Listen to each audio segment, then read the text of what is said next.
గిలేసి పరమా, నీ కొరకు ఇవ్వబడిన దీపానికి మీరే రక్షకులై, మీరే ఆధిపత్యములు వహించు భద్రతలై, ఎన్నికై ఉన్నవారు, ఏర్పరచబడిన వారు ఈ స్వరానికి రక్షక భటులై ఉండుదురుగాక.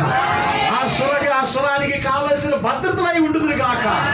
నిత్యముగా సినోమిరాల యొక్క ప్రార్థన ఎలీషాను ప్రతిష్ఠించింది.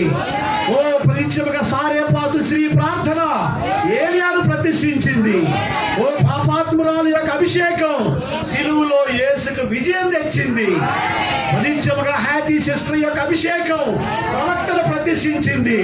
కిలేసి పరమ వధువా, నీ కొరకు పంపబడిన దూతని నీ ప్రార్థన ద్వారా, మీ అన్యోన్య సహవాసం ద్వారా ఈ కాలానికి పంపిన దీపాన్ని ప్రతిష్ఠించుదువు గాక. స్తుతి ఘనత మహిమ ప్రభావములు నీకు మాత్రమే దాసు జీవితముల దాసు సేవలో నువ్వు పొందుదువు గాకని సర్వశక్తికి మిక్కిలి కనికరములు కలిగిన యేసు క్రీస్తు దివ్య నామములో నిత్యోత్తమ రాజ్య నీతికి నీకై ప్రతిష్ఠ చేస్తూ నీ సన్నిధిలో సమర్పించి వేడుకుంటున్నాను తండ్రి. ఆమేన్, ఆమేన్.